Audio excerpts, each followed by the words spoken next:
Been here, dude. Terrific. Okay. Good morning, everybody. I'd like to call this regular meeting of the Operations Planning Committee for Thursday, May 13th, 2021 to order. Our first order of business, you should have received our OPC meeting minutes for April 8th, our virtual meeting. Please let me know if there are any corrections or additions to these minutes. And when you're ready, I'll accept a motion to approve if there are no changes.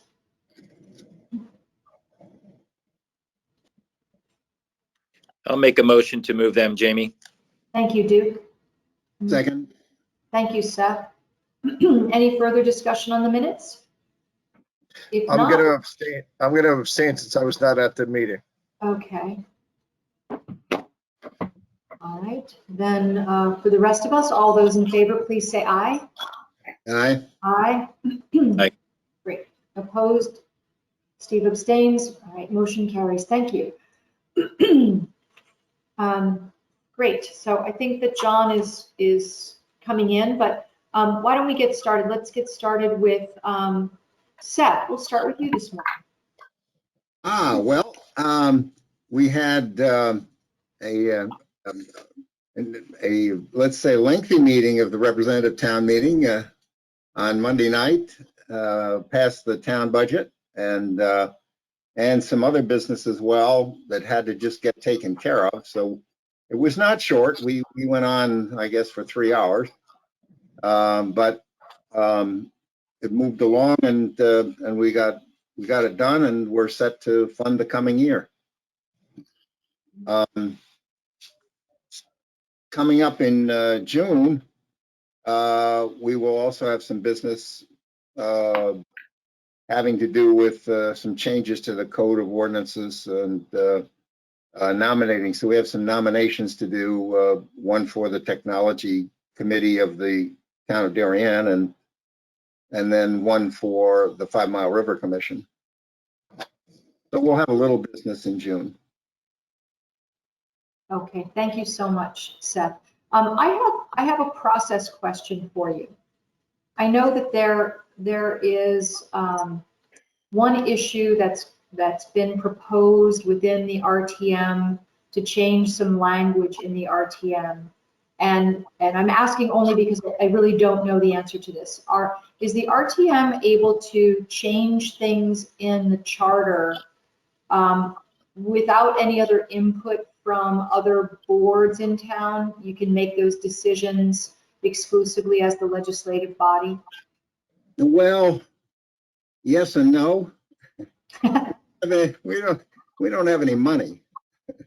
So if it's going to cost anything to do it, we have to recommend it, I would think, to the Board of Selectmen, who would then agree to fund it. Okay. Beyond that, yes, there are public hearings required. So it's not just the RTM just acting on its own. There are the procedure that we have to go through. And obviously, where it pertains just to procedures within the RTM, yeah, we can do it. And in the changing some of the language, we probably can do that as long as we have the funding to do it. So I think in that case, you wind up recommending perhaps to the Board of Selectmen or not. We'd still have a ways to go on some of this. Rules Committee's got to take it up, and the Rules Committee has got to put it on the agenda of the RTM, and that hasn't been done yet. Okay. I just want people to understand that it's quite a different process than, in Hartford, where you have bills that come from various committees within the legislature, get debated in the House and the Senate, and then go to the executive branch for ratification. Our process seems to be a bit different than that. Depending. Yeah. Depending on what you want to do. If you want to spend any money, yeah, eventually it comes to us, but most money spending initiatives come from a board. Okay. Well, thank you for that. I appreciate that. Anything else for you, Seth? No. we'll have the rules committee will meet. We will have a meeting in June and go from there. Okay. Terrific. And I see that Chairman Zagorowski has joined us. Good morning, John. Morning, sorry about that. Interference from the day job delayed me a bit. But No problem. Why don't we go next to P&Z Chairman Steve O'Banion. Great, thank you. I appreciate it. Sorry I missed the last meeting, but I'm here for this one. What I was going to do is break up my report into 3 pieces plus other. Deals that are done, deals that are finished, deals that are under construction from the real estate department. Federal, the big project we approved in town is, we said last month that Walgreens is open. The steel is up on building 2, which is really the major retail building with the apartments above it. So you're going to see that getting taller as days go on. They also are raising, and the Eversource Energy is changing all the light poles along West Avenue to make those electricity and power lines and all those utility lines taller. So that's getting higher. It gets away from the ground and it cleans it up a lot. There's going to be a lot of cleanup of that. So we have all new utility poles above ground along West Avenue. Steve, what's the purpose of that? Other than, what do they mean by cleaning it up? I'm curious. I mean, I don't know if it's going to look cleaner at the end of the day. Those utility poles are old. And if you watch some of the storms, some of them snapped. So what they're doing, and it was kind of sort of requested along that strip, is they're making the new poles taller and replacing old ones. And instead of having everything linear, they also make it go horizontal, so it spreads it out at all. If you ever, we had artist renderings of the projects before. In their artist renderings along the West Avenue frontage, they had no power lines in front of the front doors of the apartments, but the power lines exist, and they were not burying them. So it looks like they just had them raised up. So it's going to look a lot. It's going to look a lot cleaner. I mean, I bet you there's some other wires in there that don't even work. The other thing that Federal already did is they already widened. I brought this up. I think I might miss this one. They already widened Norotan Avenue to make it 2 lanes in front of the Chase Bank branch. So it makes the traffic flow a lot better. So now we have 2 lanes at the corner of Norotan Avenue and Heights Road, which is something that we put into the resolution back in 2018. So we're seeing the fruits of our labor go forward, which is always nice to see. They also have a couple other things that are going on internally. There are other sites that are there, but for the most part, everything's proceeding as it's supposed to be. The next item that I have is the Oxford School. That thing's moving forward, I think at a good clip. The steel is up on Oxford School. I checked in with some of the neighbors. I said, can you see the new steel in your backyard yet? And they said, no, they cannot see it. So I said, that's a good thing, because we don't want them to see it. And everybody seems happy. I mean, it looks like, I mean, I'm not really a traffic guy, and I don't go there during the peak hours, but I've not heard any issues with that project at all. And I'm sure Duke will fill us in on how that one's going. With regards to the Corbin District, the East Lane project, which the 12 apartment units are going great. They were going to have a topping off or a dedication or a construction event a while ago. That got postponed because of COVID and whatnot. I bet you the time they have the topping off of the finishing kickoff ribbon cutting event, the thing's going to be finished. But that's going to look good. And that's really their main first phase that they have. We're really going to have sticks in the ground. Last week in our last meeting, we had approved a mandatory referral to the Board of Selectmen. There's some swapping of land going on basically on Corbin Drive to get into the Center Street lot. So they're moving a driveway, which we approved back in 2018. Now it's all being finalized. So we looked at those issues again 2 days ago. And then they can file the Mylar. The thing that's good about that is all this stuff is required for today, so they can close their first phase of their real construction financing. Then the next thing you're gonna do is see those buildings on the, I'm gonna call it the left side of Corbin Drive, come down and everything start to go up again. they are building the new foundation for 34 Old Kings Highway. That hole has gotten bigger. So that's good progress. With regards to 1020, about a month ago, we approved their new patio in the backyard. They're going to have new outdoor seating. I was hoping that was going to be done for Mother's Day. It's still under construction, so it should be done for maybe Memorial Day or 4th of July. But, you know, that looks fantastic. It's going to be another good outdoor element to town and complement the rest of the project. I can tell you that Bodega had the same thing that they were putting back behind theirs. With the help of the Board of Selectmen, Bodega has a very nice outdoor seating area behind that project.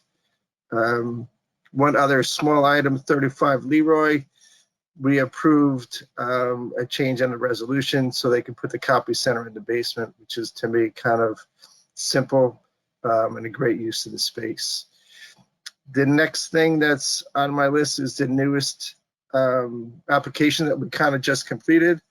We completed the hearings and resolution for the 7-Eleven application this past Tuesday.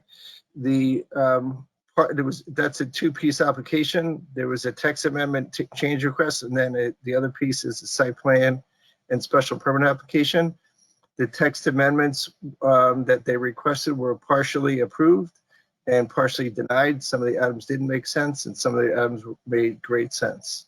The application for the site plan approval and the special permit to put the 7-Eleven there was denied. It's a 12-page resolution that we went over. Our meeting took about, actually, it was actually kind of short, but we went through that document, which is a 12-page resolution, page by page by page.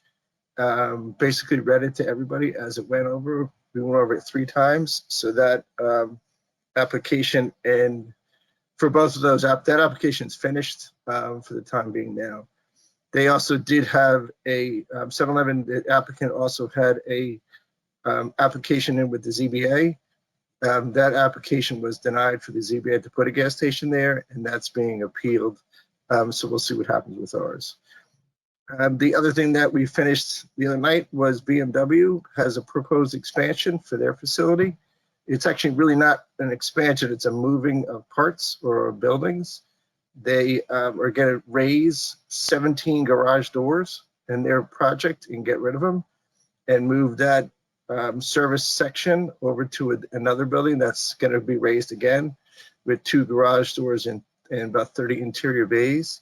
Put one of those new modern drive-in, drop-off places where you come in, you drop off your car in a porte-cochere, and then you go. That project went on for, I think we first looked at that in 2019 when we did a text amendment change because there's going to be parking up in the roof similar to Walgreens over at the Federal project.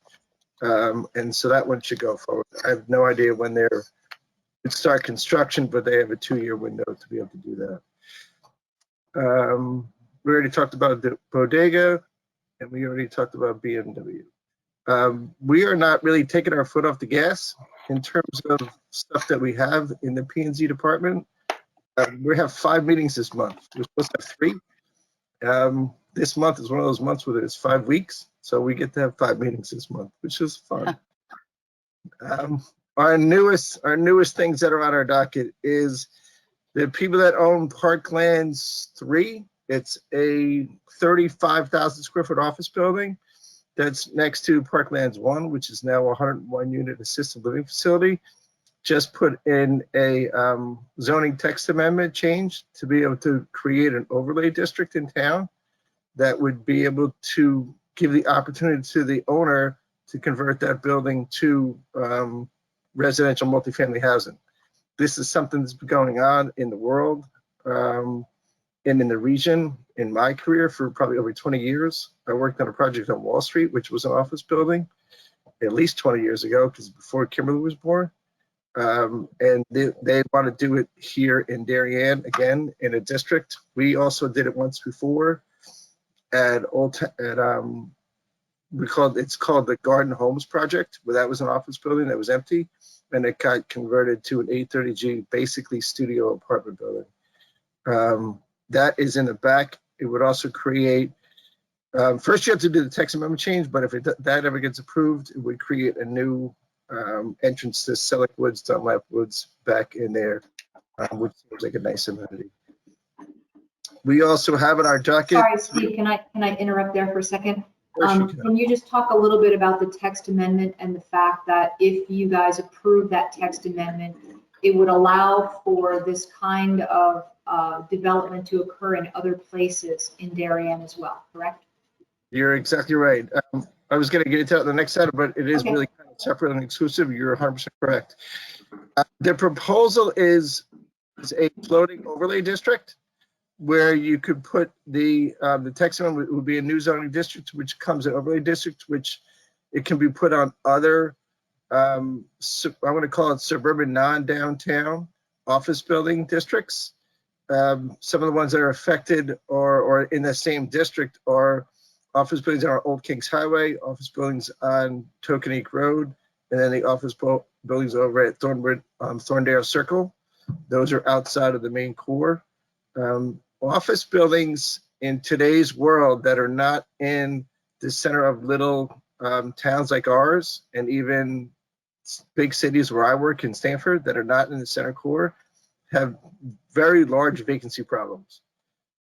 People like to be closer in a dense area versus having a small office building that doesn't have a lot of amenities in it, where you have to basically get in your car and drive to lunch. And this is one of those office buildings that has that. We do have another office building on Tokenique Road that's 100% empty. So this proposal is to create a new floating zoning district, similar to the MU zone that was a floating district. We have some other overlay districts where you could place this on other, I think it's, I forget what the acronym is for the office building zone, but it's a floating zone that goes on the ones that are not in downtown. But it is a new district. It has to get vetted. And that, again, if it does get converted to multifamily housing, is subject to our inclusionary housing code, where anything that's above 4 units is going to require 12% at this point inclusionary housing apartment units. That brings me into, well, relative to that, we did not, well, I'll go back to where I am. The next item is we have 3 existing zoning proposals that are, we had one meeting on them already. Those 3 proposals are to change the parking standards for multifamily housing in Darien, to adjust the inclusionary housing percentage for multifamily housing in Darien, and also to allow smaller unit sizes of multifamily units in Darien. Right now, I think our minimum size in actuality is about 1,000 square feet. We would lower that threshold to another number that's probably closer to 500 square feet. Our parking ratio is about 2.5. On paper, it's 2.5 unit parking spaces per apartment unit, which is 2.5 cars, basically, for a 1-bedroom or a 2-bedroom. The thought is to lower that number to something more closer to 1.5 cars per apartment. And then the inclusionary housing, right now our number is 12% for any unit that's, any project is over 4 units. The thought is to raise that to 14%. That really doesn't trigger to get more units until you get over 8 units. So if someone wants to build something like an 8-unit project or a 9-unit project, you get more than one. If someone's going to build 59 units, you're going to get, 9 apartments. So we're going to pick up 1 or 2 here and there. We're trying to align ourselves with our peer towns. As an aside, and it's kind of connected, Greenwich just passed their inclusionary housing zoning code last night. They followed Darien's lead. Westport did theirs about a month or so ago, or 2 months ago. Their inclusionary housing percentage is 20%.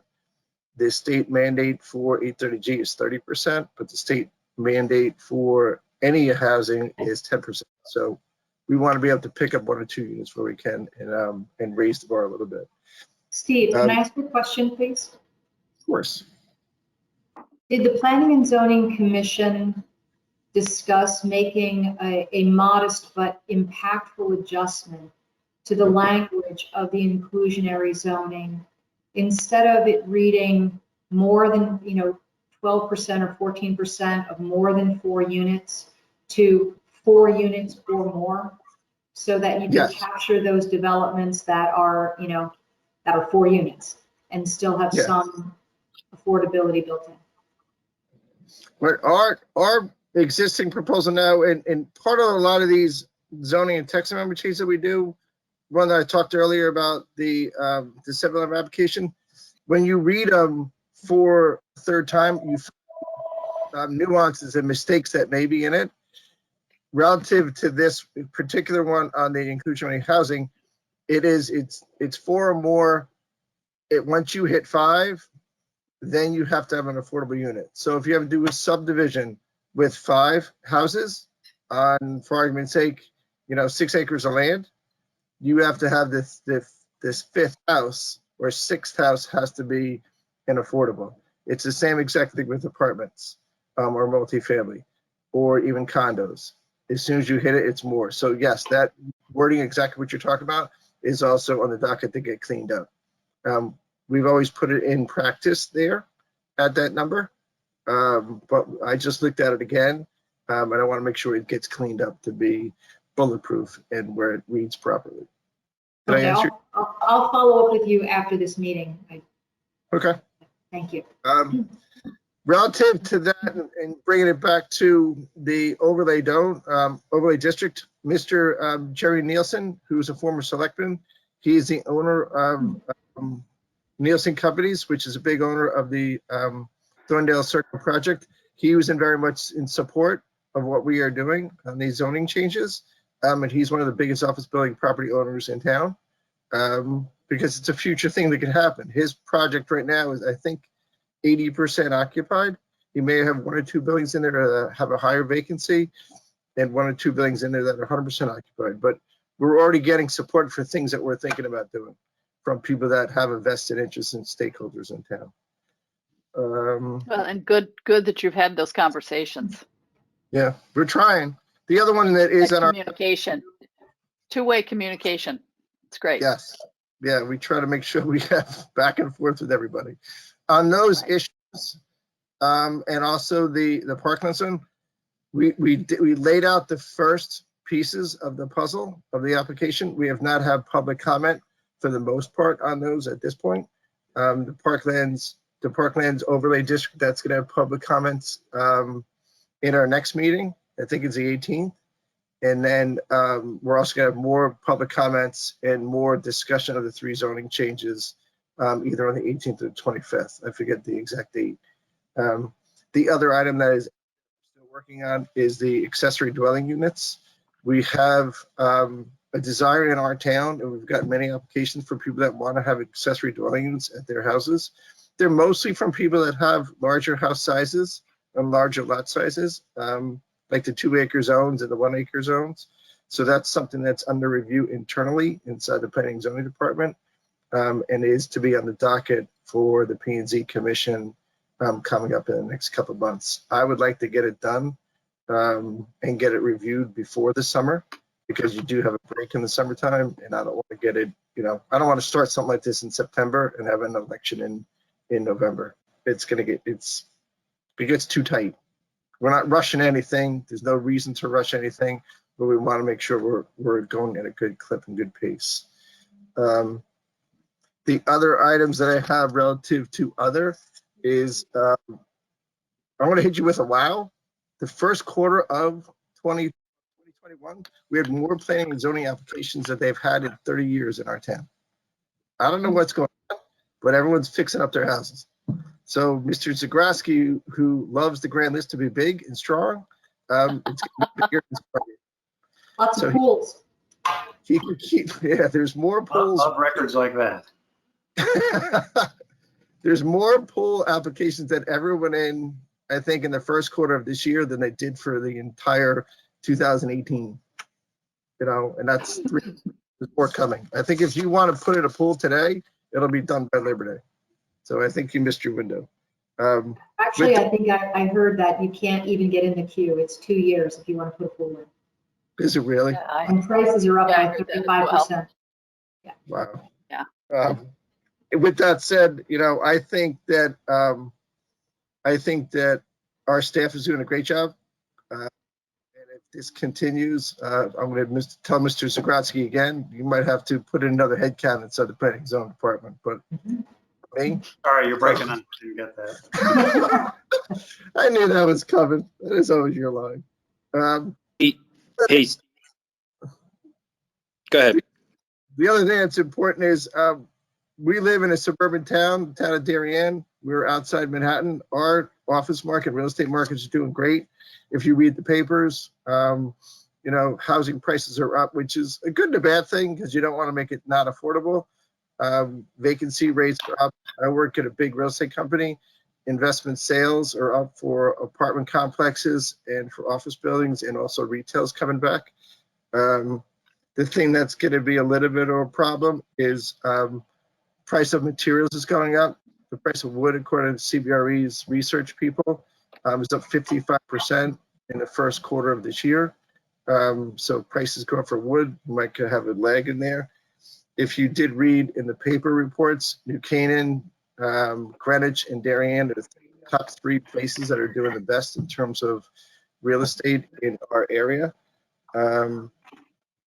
The other thing is we do have a lot of meetings, and we have elections coming up in November. So anybody who wants to jump on the Planning and Zoning Commission and join in our fun, you're welcome to. But there will be elections in November. A couple more items. I'll wrap it up as soon as I can.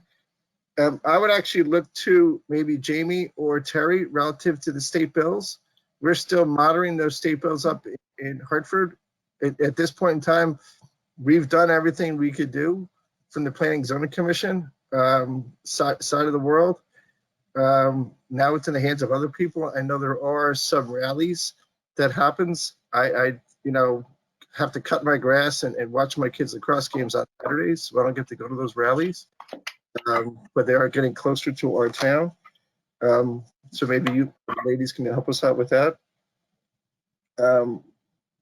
The other item that I have is I want to give a shout out to Susan Schultz. She has moved on from the Daily Times. Now she's going to work for Hertz Communications. Susan Schultz has been a great resource to the town of Darien and to the Planning and Zoning Commission and to myself personally over years. She's been the editor for I don't know how long. We also 9 years and 16 years at the paper. We had 16 at the paper. Yeah, and I remember when they had their coffees at the Sugar Bowl way back when. That's really before my time, but that was always a P&Z coffee day. I think it was on Friday mornings or something like that. The point is that she really did a great job covering what we did. I don't think we would have been, I don't think our community would have been as notified about what's happening in the P&Z area and on the front page of the papers without her. Sandy Fox, Sandy Dunfux was, I think Susan Schultz said at first that she brought in Sandy, then Sandy moved to a different newspaper, and now Susan's back. But I really need to thank her very much on what she's done for us for all these years, because I really like the fact that she gets the word out for us. And the person that is her predecessor also does the same thing. And I bet you a nickel, if you already got the paper from the Darien Donuts this morning, that there's an article on the front page that talks about P&Z. The last item that I have is it maybe one of you guys give us an update on when you think we might be going back to real meetings and not virtual anymore. We've been in the virtual world for over a year in P&Z. We are handling pretty well. I'd like to get back to in person. I think that ties into what I asked for last time relative to, I think, hybrid. I know they're doing some changes to room 206, putting flat screens in there. I think that would be great from a P&Z presentation perspective because all of our applicants now present electronically. If we get flat screens in there, that would be awesome. That's it for me. Open for any questions if you have it. Sorry it took so long. That's awesome. Thank you for that great update, Steve. Duke, did you have a question? Yeah, thank you, Jamie. Hey, Steve, does it, and I don't know enough about it. I think the administration has done a good job incorporating enrollment projections into our data. As you know, some of these projects are coming online, but as you talk about parklands and some of this other office spaces, it makes sense to have a conversation about capacity in our schools as we go through building Oxbridge, as we go through renovating these schools. At some point, there is just a capacity number in line with, what as a community, what we see is the right fit for a number of students in a class. So I'm not sure, legally there's anything that ties together as all this goes on, but I think from a community standpoint, does it make sense for everyone to be clear and understanding kind of what our existing school capacity is, what we've got built in from an enrollment projection? I just, there's limited ability to build onto these schools. There's limited land to build a new school. And I think a good job has been done with the plan that's in place now. But that's just one thought I throw out there. Duke, I am 100% behind you. And that's why the state bills that are up in Hartford, if you open up the floodgates and you can build multifamily anywhere in town, and yes, we don't have a whole lot of land, but if you take the cap off our zoning codes, you're gonna have to build a new school. I mean, I fully realize that our schools and elementary schools are at capacity. I know there are trailers or trailer classrooms or portable classrooms, whatever you want to call them, at all of our schools. I know your class sizes are capped to 22, 23, 24, something like that. It's an argument that comes up all the time. And we try to make sure that we account for that. We try to be as transparent as possible when it comes to space projections with the administration at the Board of Education on what's being built. I can tell you that when we talk about smaller apartment sizes and larger apartment sizes that we're tweaking with some of those numbers, the smaller apartment sizes, which are 500 square feet, there's very, very, very limited number of kids that are historically and market-wise in those units. In the 3 bedrooms, it's a whole different kettle of fish, right? But I want to make sure that, yes, you know it, and yes, they know it, because I've said it many times in public and many times in private that the town of Darien's building a $65 million school at Oxbridge. It has higher capacity. I think our payback from the state is somewhere between 9 and 10%. So that runs on the taxpayers. And you can correct me if I'm wrong, but I don't think we're getting that many more classrooms on a net basis, at the end of the day. So the capacity, maybe we got 1 or 2, which is maybe 50 kids. We got a lot of kids coming on, and you get another 100 kids, you need 5 more classrooms. You're going to need another school sometime. And I appreciate that, and I think we are. The good news is with the work of the Board of Finance and the building committee and the support of the town, we did the right thing in building in capacity in Oxford. We're doing the thing. We look at the renovations to these other schools, but I know planning and zoning does a great job, and the administration all communicating and understanding these projects and enrollment. But anything we can do to continue the dialogue or help with the dialogue at the state level, we're happy to do it, because I just think that has a huge community impact. How we look at local community elementary and the middle section, the largest in the state at or over capacity in terms of use. We've converted everything we can at class, so it's worth an ongoing. Thank you. yeah, if you want to throw in a letter of testimony from a Board of Education perspective in that regard to P&Z, I think that would be a great idea too. Okay. Thank you, sir. Thanks, Steve. All right. Okay, that was a great and very thorough report. Thank you very much, Steve. And I'll just throw in one more thing. If you haven't been downtown yet, to look at the improvements to 1077, the old Darien Playhouse.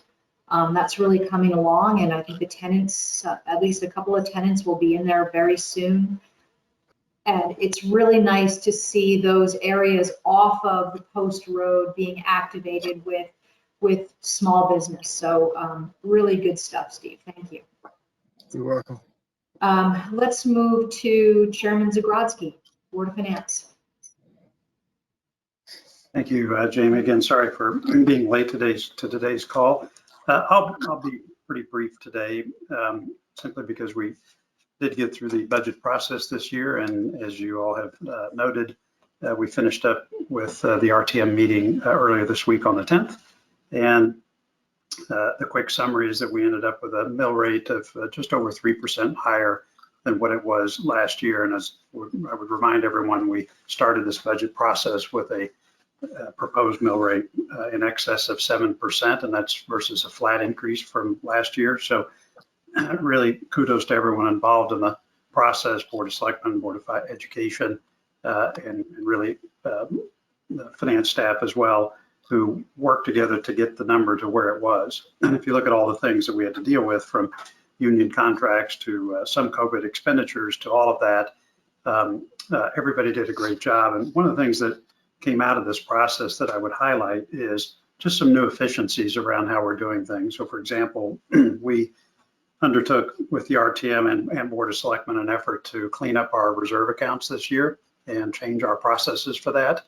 And a result of that was just taking a lot of those funds that had been held in these reserves, getting them over into fund balance where they could be managed more efficiently.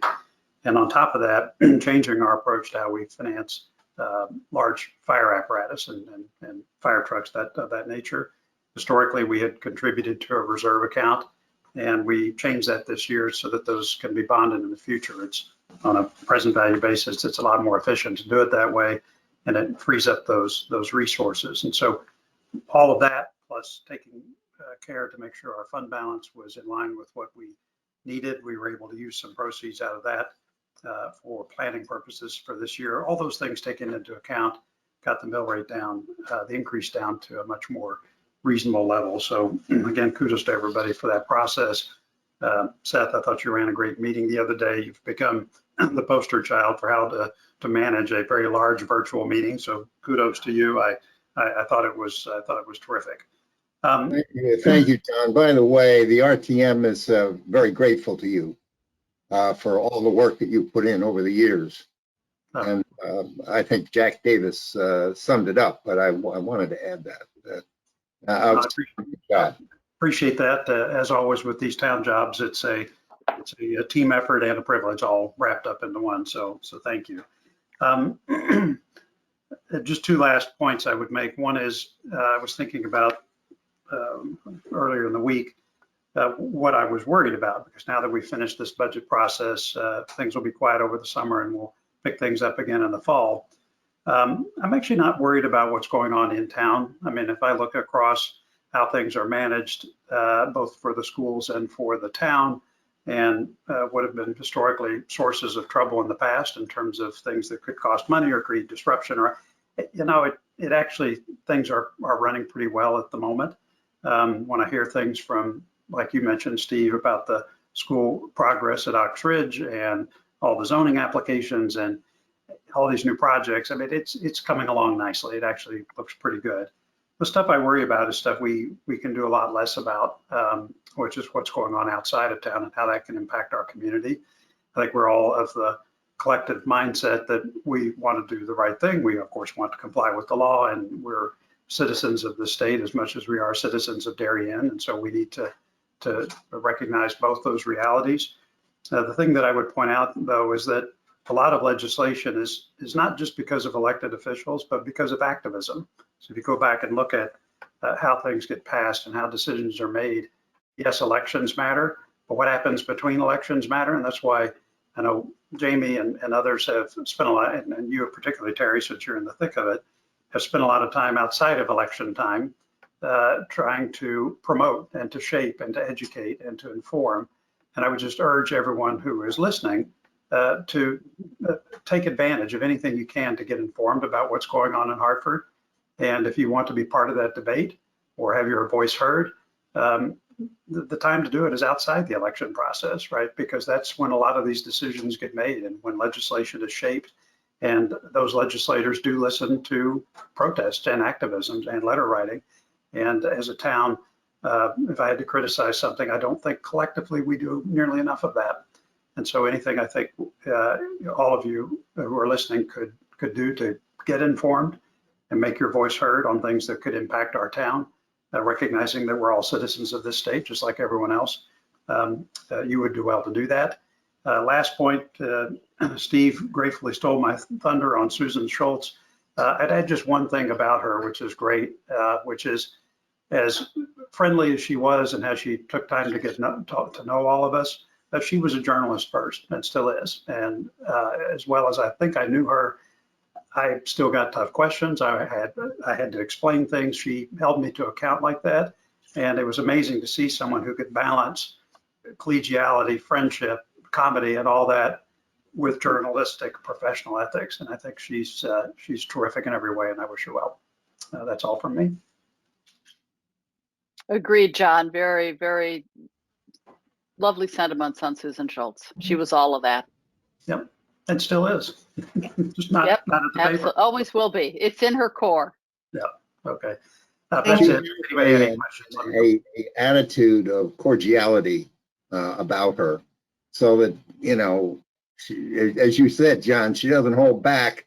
But I can remember back when I first started in the RTM, the relationships between public officials and the newspaper were not always that cordial. And she seems to get the job done, but also maintain a level of civility and cordiality, which I admire. And total integrity. Okay, if there are no questions for John, then before my report, I'll turn to Terry. I'm sure you've got lots of updates for us, Terry. Thank you. Thank you, Jamie. And I really appreciate all the dialogue here and discussion. And John, to your good point, it does take a community to engage in the information. And I know Jamie and I work very hard to get the word out, inform, to educate, to hold our bring it homes, to write in the paper.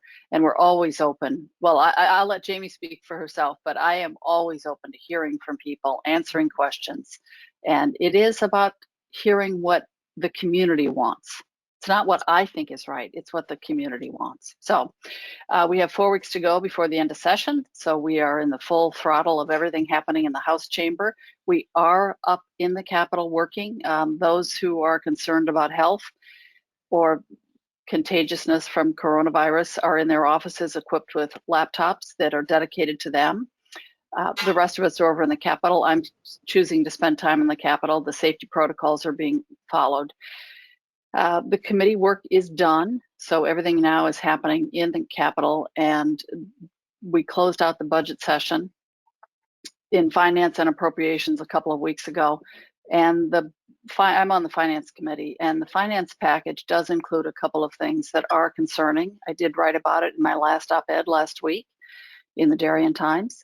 One of them, the majority party has created an off-budget line item called the Equitable Investment Fund, which would not count under the spending or volatility cap. It doesn't follow the regular budget processes for oversight or transparency or anything. So there's a great deal of concern. They're looking at collecting $1 billion of revenue into that fund. This is a proposal right now. It is in the budget. The governor has said he has no interest in making that part of the final budget. So we'll see. It's in negotiations now. What the taxes on that would be, the two biggest taxes on that would be the creation of a new consumption tax.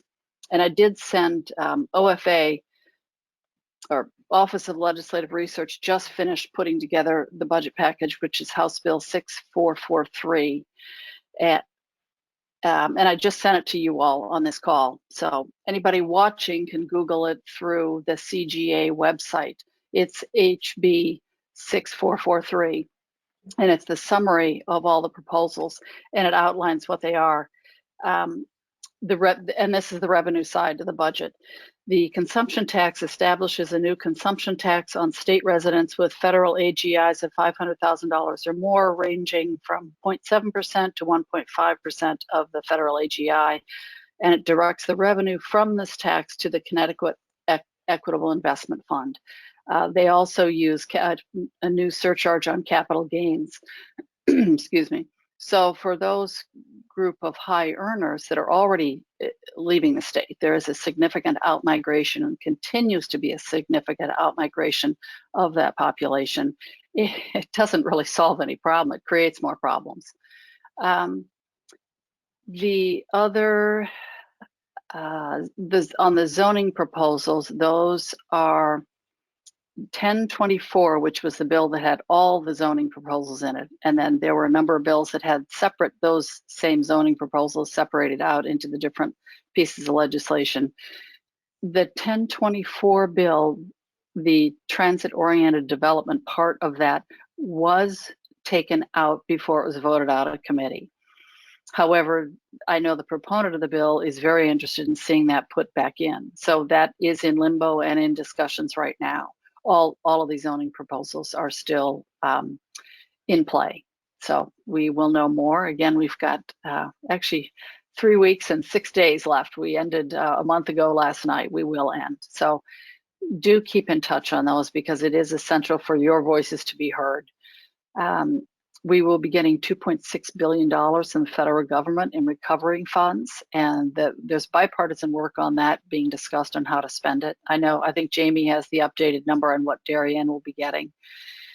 And then last, what I'll mention is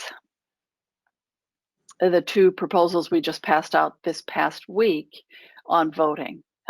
Currently, Connecticut, we have absentee ballot voting for 6 purposes. You're in the military service, you're working at the polls all day and you're not working in a poll that has your polling place. You're out of town, an illness, religious tenet forbids it. I think there's illness 6. Anyway, what this proposal, it's a resolution actually, because it has to go on the ballot either in 2022 or 2024, the general population. So we would all be voting on this because it is part of the Constitution. Everyone's vote in the state needs to be heard on this proposal. The other one was the early voting provision, which would allow anyone in the state of Connecticut to vote early. So go directly to your town clerk and cast your vote. Absentee, as I'm sure most of you might know, you log on to the website, you download a ballot, you download an application, send that in to the town clerk. The town clerk verifies that it is you and then sends the ballot to you, and then you send the ballot back. It's a little bit of a time-consuming process. People have done it for years. Or you can vote absentee currently knowing you'll be out of town by going directly to the town clerk. So I know this is probably getting into weeds.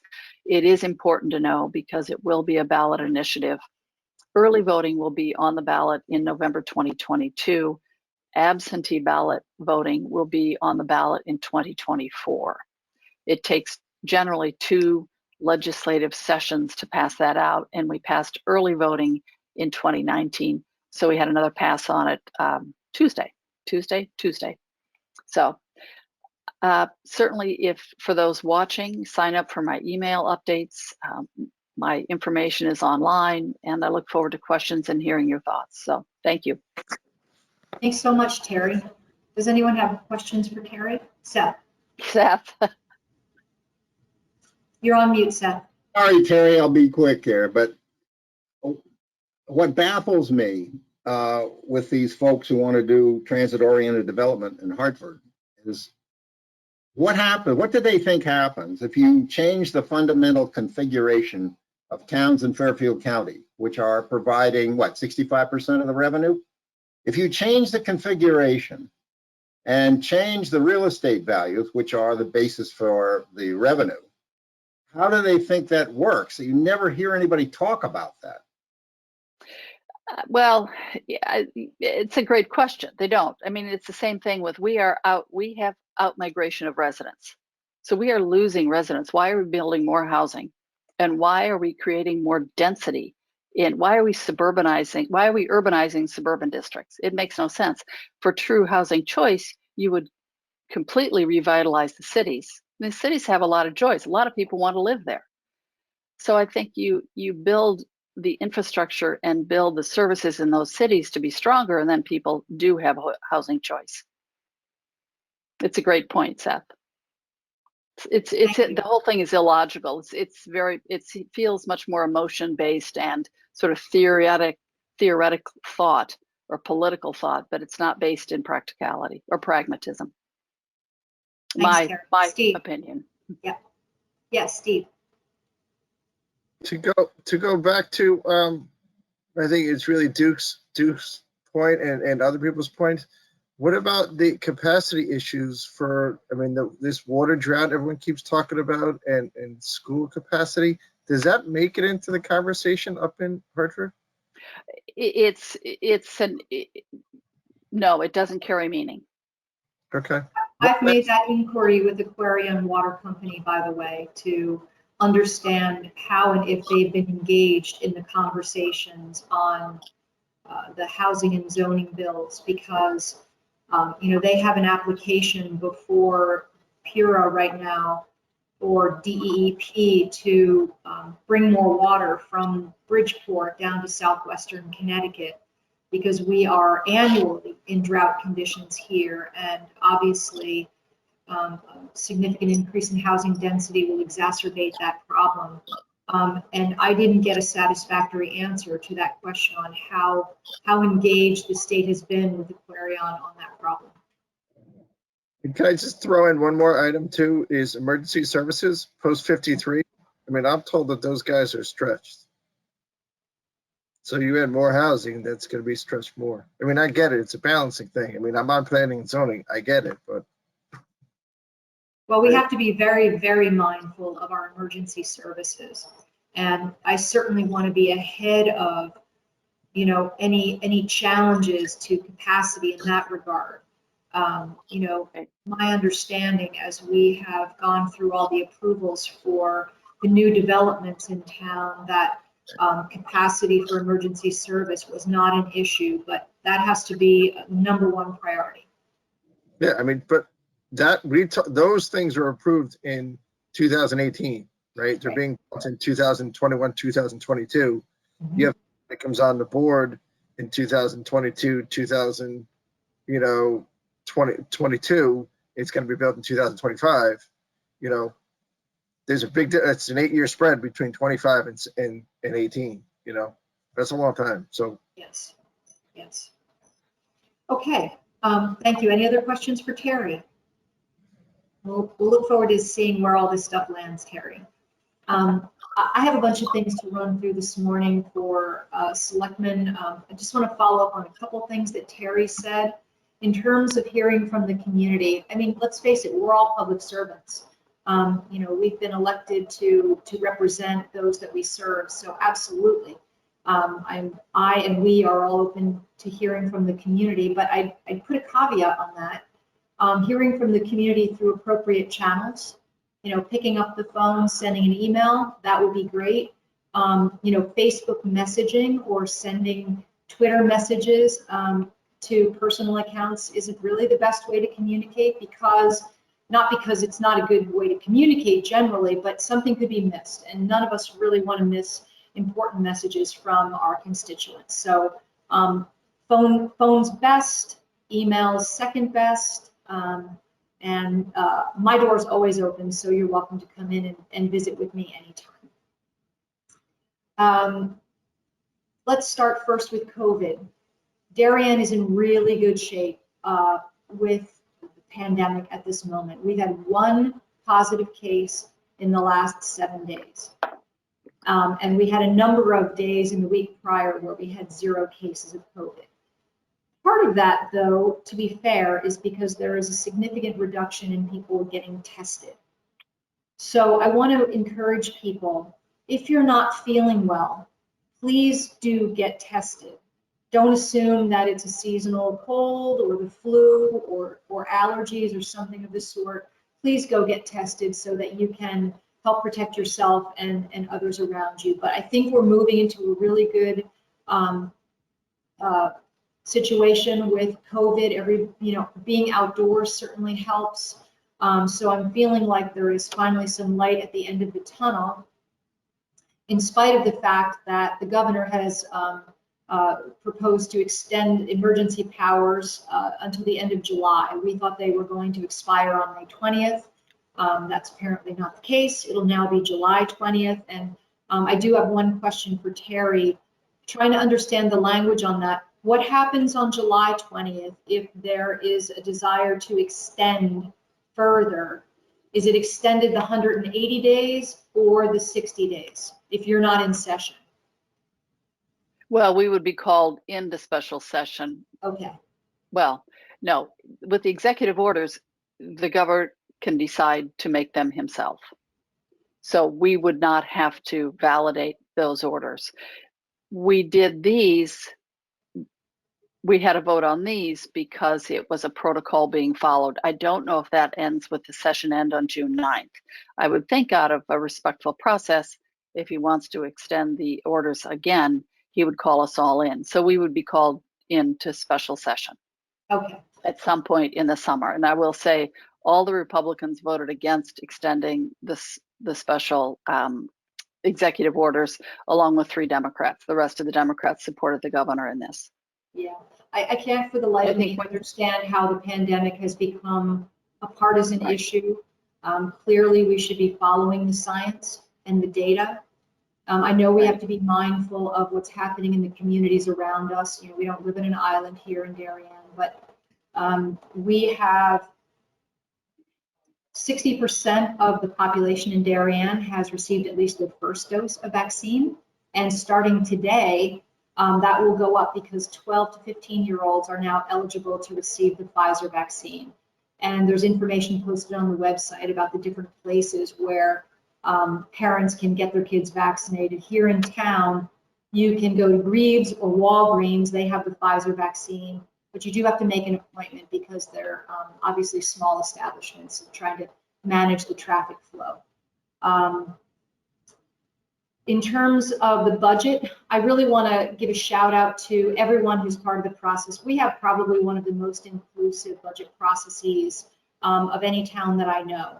And we should all feel really good at the end of our budget process that it's been scrubbed and analyzed and debated at so many points by so many people that I have great confidence that the end product is really representative of what the townspeople and taxpayers of Darien want.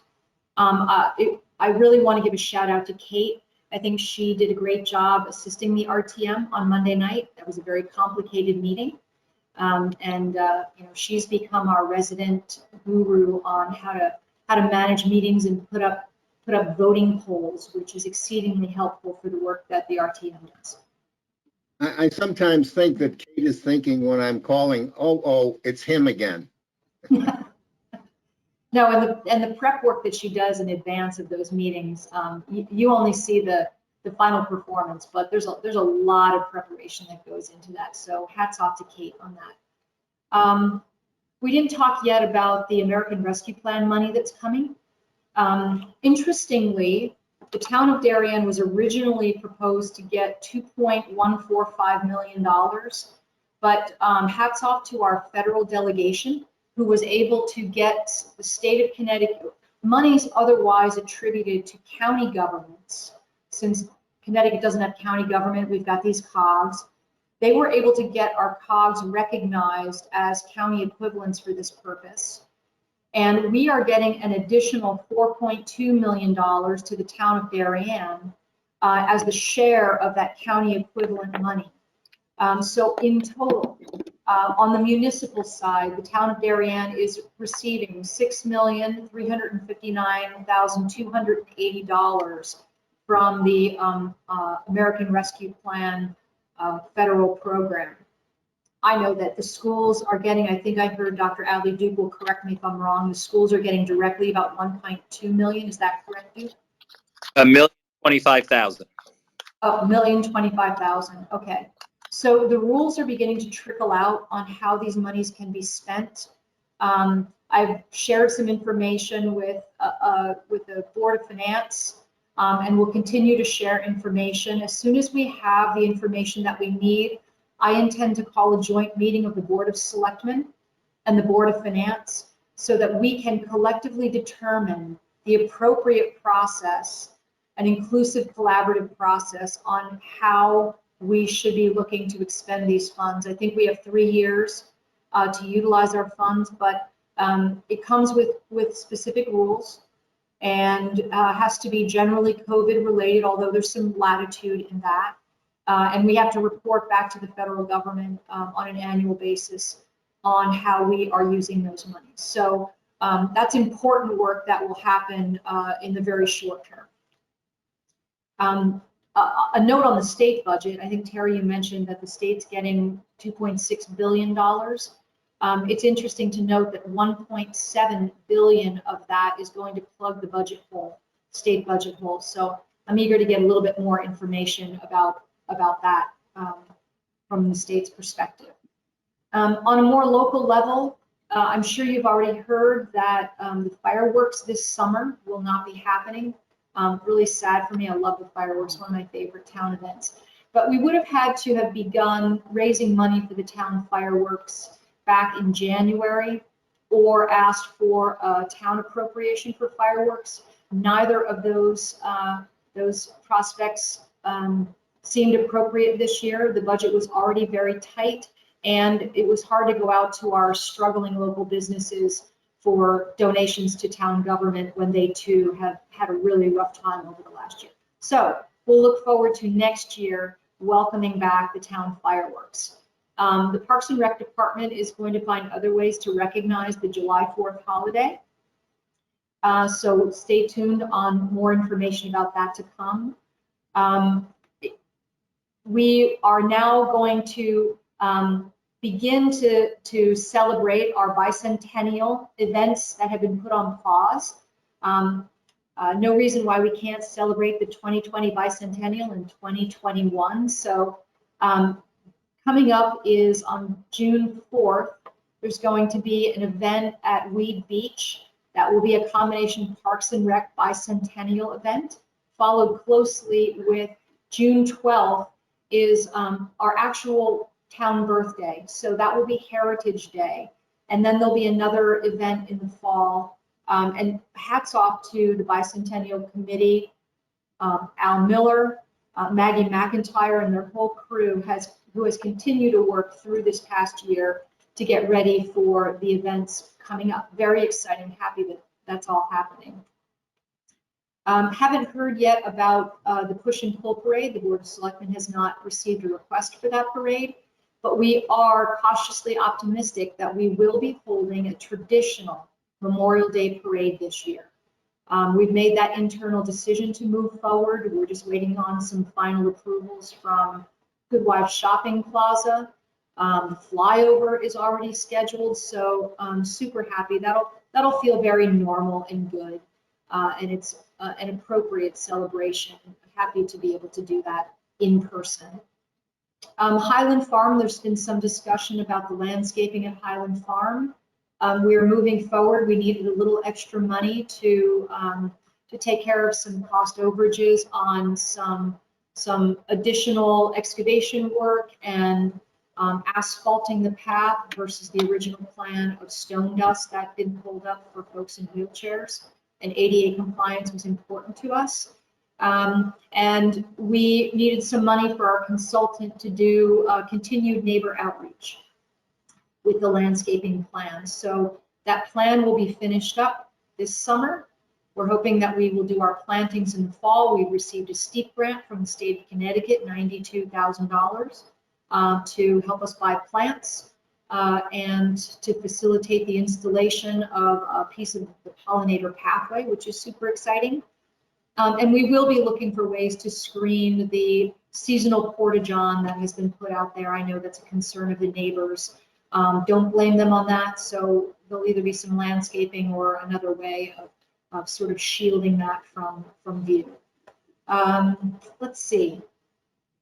Housing and zoning bills. Along with 1024, the other bill that got out of committee is 6611, which is referred to as that fair share housing bill. That's kind of 830G on steroids. 830G requires 10% of our housing stock to be affordable at the state's defined levels.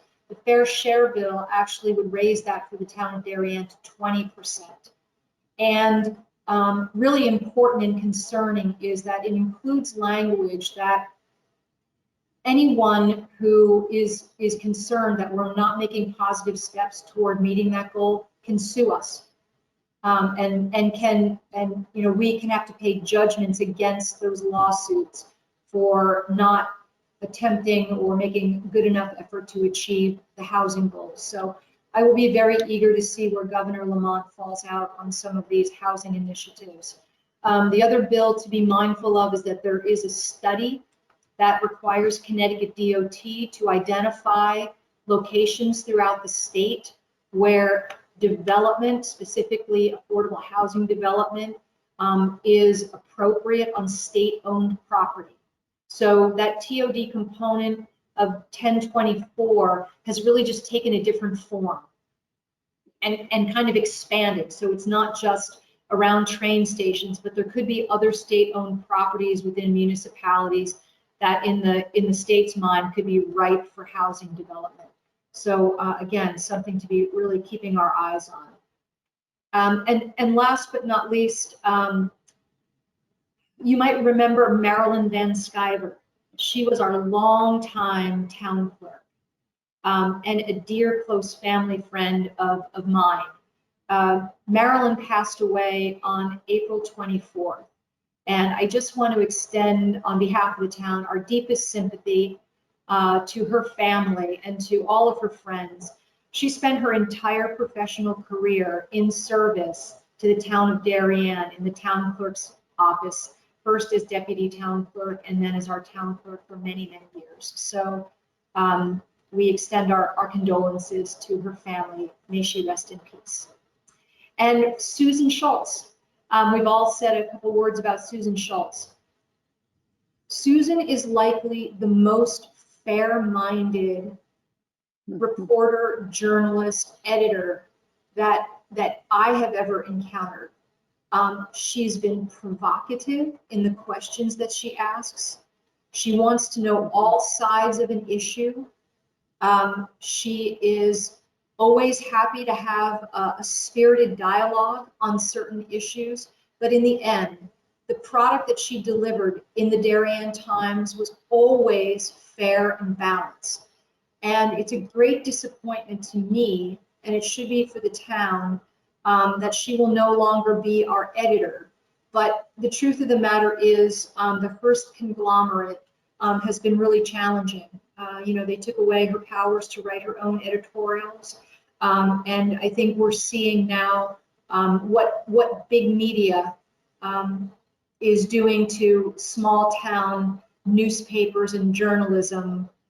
We've certainly enjoyed that. It's been tremendously positive for our community to have the Darien Times as a resource with Susan's fair-minded hand directing everything that went into it. And I want to just thank her so much for all of her years of service, and in particular for her love and support of our Memorial Day celebrations and all of our town veterans that she cared so passionately about. So I could go on and on, but cheers to Susan Schultz. She's been the best. We are going to miss her. And I can only hope that whoever comes in next will try to follow in her very capable footsteps. That's it for me, unless you have any questions. Well said. Yep, Well here. said on Susan. Yes, Seth. You're on mute, Seth. There I am. I didn't want to hit you guys with a whole pile of numbers all at once, so I thought I'd parse them. Like we're up to the Board of Selectmen, okay? So just quickly, we approved the capital budget for $3.3 million. We approved the Selectmen's operating budget for $46.1 million. We did a bunch of things for sewer operating fund, and but the more important ones, sidewalk repair, $762,000, and we also approved the employees union absentee contract, which is employees in Park and Rec and Public Works. Thank you. Great, thank you. And Steve, you could ask the question about in-person meetings. I want to address that. You know, we actually never, we never disallowed in-person meetings. Some of our boards decided to go virtual because of the, excuse me, the mandate to wear masks inside. So we can meet in person. We have to be distanced, and we have to still be in masks inside in public spaces. I know the CDC has relaxed those rules for outside. So it's really going to be up to the various boards and commissions when they want to choose to go back to in-person meetings, knowing that you do have to be masked, you have to be distanced. And we do have to provide a way for meetings to be hybrid. There will be people who don't want to attend or can't attend, and legally we have to provide a hybrid option. And if we meet in person, I'm told that legally, if people desire to come from the public and join us in person, or the media asks to join in person, we have to make accommodations for them to join in person. And then we run into a couple of snags with potentially not having enough capacity when you consider distancing in the various meeting rooms that we have. But you know, I think we can shuffle things around here in town hall, that if a meeting gets too big for 206, we could move it to the auditorium. It's not ideal, but I think many of us will be considering going back to in-person meetings sometime soon, understanding that until the no masking inside in a public place is waived by at least the CDC, we're going to be in masks for a while. And that's not great for TV 79 coverage, but the Board of Ed seems to have figured that out a little bit. Yeah, just to add to that, I moved the Board of Finance meetings back to online just because I don't like running a meeting in a mask. I mean, some people are okay with it, but I'm just not. So until they relax that mask requirement in a meeting, even with social distancing, the Board of Finance will remain online. Thank you, John. Steve, did you have an additional question? Yeah, one is, well, we plan to have it like like I said, hybrid in-person meeting. Like one of our commissioners does want to come in, and I think we were going to try to let them come in as of like maybe the June something meeting, but we'll see. The only other item I just wanted to mention was you talked about that state-owned land becoming housing. I know that's a hot topic up in Wilton and I think Danbury and Westport. And the thought that those guys are thinking, I guess when Super 7 came through or I-95 came through, there was excess parcels of land that are owned by the state, and they're just sitting there not used and not taxed. So those towns, from what I've been told, are trying to get their hands on those to do affordable housing there. I don't know if there is a process, can have a process, how the process is going to work. You know, we don't really have a whole lot of that in Darien. There might be a couple pockets here and there because I-95 did go through, but I mean, me personally, in some areas of Wilton or Westport or Norwalk, I think it's a great idea. I'd like to take a hard look at it for Darien at some point in time. If you know you want to set up a committee or something like that, I'll gladly attend. Well, I think that would be something great for the Planning and Zoning Commission to take a look at. Take a look at what are our state-owned parcels. I can think of one that might be appropriate for affordable housing. I don't support affordable housing being built on the train station parking lots. We are way at capacity in terms of development in both our downtown and Norotan Heights. But I welcome the opportunity to work with the Planning and Zoning Commission to identify first all those state-owned parcels and see if there are any places that would make some sense. Being proactive rather than reactive is always better. Great. I'm on the same page. I'll follow up with a meeting with you at some point in time soon. Thank you. Okay, perfect.